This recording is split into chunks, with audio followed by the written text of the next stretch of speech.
Comment bien se préparer pour une reconversion professionnelle? Étape 1. S'interroger. Cela peut paraître secondaire au premier abord, mais il est essentiel d'identifier les raisons qui nous poussent au changement. C'est vrai sur le plan personnel, mais également professionnel. Qu'est-ce qui va être bénéfique pour moi? Ce sont les conditions de travail, le besoin de changement, une passion, le salaire? Toutes les réponses à ces questions sont là pour nous amener à affronter celle qui est la plus importante de toutes. Suis-je prêt à m'investir à 100% dans cette démarche? Il ne faut surtout pas se laisser distraire par les apparences. Les bénéfices supposés sont souvent trompeurs. Prenons l'exemple d'un youtubeur à succès. Facile de se dire qu'il suffirait de tourner quelques vidéos et de laisser le nombre de vues s'accumuler. Pourtant, en réalité, cela demande énormément de travail et de préparation. Tournage, montage, référencement. Le nombre d'heures passées à améliorer son contenu et le promouvoir dépasse de loin ce qu'on pourrait s'imaginer. Sans compter que YouTube a bien changé. Faire évoluer une chaîne aujourd'hui demande du temps, de l'investissement et surtout de la patience. Voilà pourquoi cette question est si importante. Identifier ce qui nous pousse dans notre démarche permet souvent de se rendre compte du plus important. Suis-je prêt à aller au bout? 2. Effectuer des recherches sur le métier souhaité. Bien identifier le métier qui nous correspond, c'est essentiel. Se renseigner sur les tendances du marché, les technologies actuelles et futures, salaire, débouchés, est très important. Quel niveau de connaissance avant de pouvoir postuler ou candidater? Pour cela, rien de tel que les offres d'emploi. Étudiez les offres pouvant correspondre à ce que vous cherchez, listez les technologies, compétences qui reviennent le plus souvent. Certaines vous orienteront peut-être sur des pistes auxquelles vous n'auriez pas pensé. Cela permettra de déterminer si vous vous êtes correctement orienté. Et notamment, est-ce que ce métier correspond à ce que vous cherchez? Appuyez-vous également sur la communauté. Vidéos YouTube, Discord, forum, amis, connaissances. Communiquer à votre entourage permet parfois d'atteindre des contacts insoupçonnés. J'ai par le biais d'un collègue de travail pu m'entretenir avec un professionnel reconnu dans le métier du jeu vidéo. Cela aurait été impossible si j'avais attendu d'être certifié professionnel. Communiquer vous permettra d'éclaircir les zones d'ombre et de poser vos questions. J'insiste sur ce point, posez vos questions. Il est préférable d'être au clair que, encore une fois, se laisser distraire et se précipiter. Prenez le temps d'effectuer les recherches, c'est très important. 3. Trouvez la formation qui vous correspond. On pourrait facilement croire qu'une formation doit nécessairement durer longtemps et coûter un maximum. Ce n'est pas toujours le cas. Partons du principe qu'en identifiant les points essentiels à l'obtention d'un premier job, et surtout que quoi qu'il arrive, nous sommes en perpétuel apprentissage, on comprend facilement que dans certains cas, il n'est pas nécessaire d'effectuer des années de formation. Acquérir une expertise, ça prend du temps. Et sans une pratique régulière et soutenue, il est difficile d'y parvenir. La meilleure manière d'apprendre, c'est de faire. Vous seriez surpris du nombre d'entreprises prêtes à engager des débutants et ou intermédiaires. Et ne vous basez pas sur l'expérience demandée dans les offres d'emploi, certaines entreprises sont prêtes à laisser leur chance à des personnes motivées. Pour ma part, j'ai entrepris il y a 6 ans de me lancer dans le développement web. J'ai commencé par me former seul, essentiellement grâce à Open Classroom et YouTube, puis après pas mal de recherches, fini par trouver une école qui permettait, et permet toujours d'ailleurs, de se former au métier de développeur web en 4 mois seulement. Alors apprendre un métier en 4 mois, c'est compliqué, et je comprends que certaines personnes soient sceptiques à cette idée.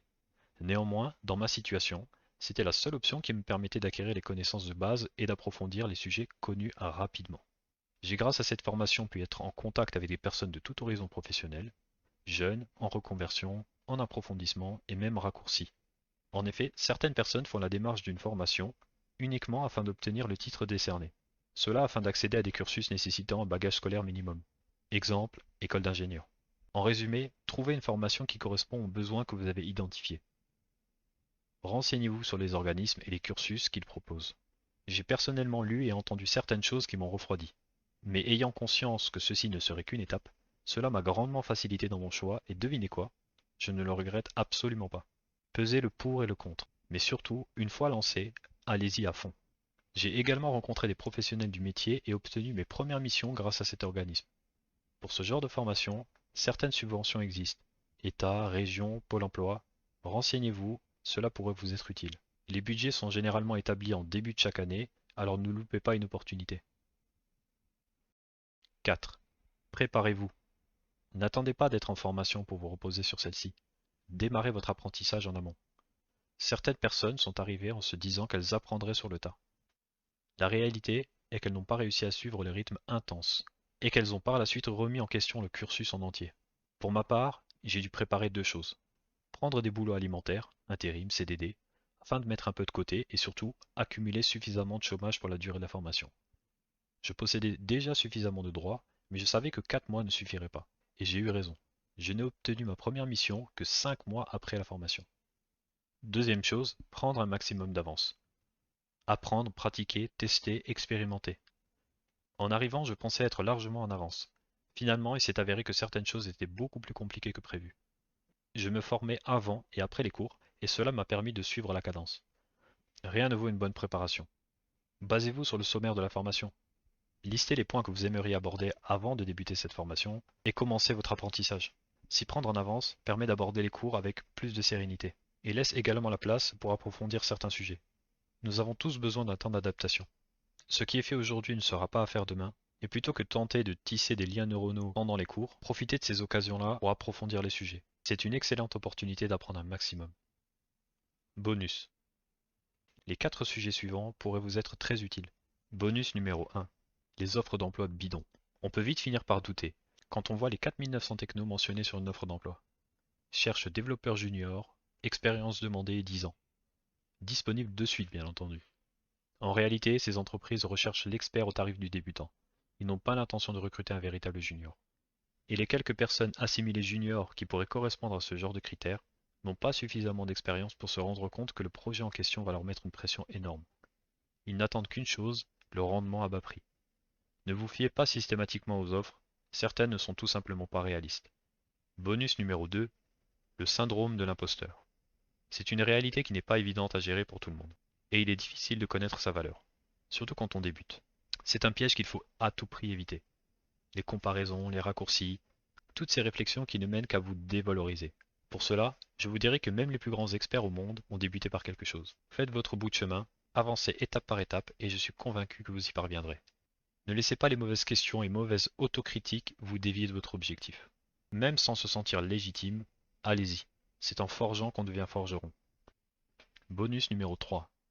Le coworking. J'y ai passé les 5 mois qui ont suivi mon cursus, littéralement à quelques pièces de l'espace de formation. J'y ai rencontré la session suivante, mais surtout, j'ai continué à côtoyer les professeurs et différents intervenants. Le gros avantage de ces espaces, c'est qu'il permet de rencontrer et d'échanger avec des professionnels en herbe et surtout confirmés. Ma motivation et mes questions ne sont pas passées inaperçues, puisque lorsque l'organisme dans lequel j'ai effectué ma formation a laissé entendre qu'il recherchait quelqu'un pour une mission, plusieurs personnes m'ont recommandé. Étant une personne au caractère introverti, il m'aurait été difficile de rejoindre un espace de coworking par moi-même. Néanmoins, le fait d'avoir gardé contact avec des personnes de la formation et d'être dans un espace connu m'ont facilité les choses. S'il y a une chose à retenir, c'est que si vous en avez la possibilité, ne vous privez pas. Faites, les questions viendront après.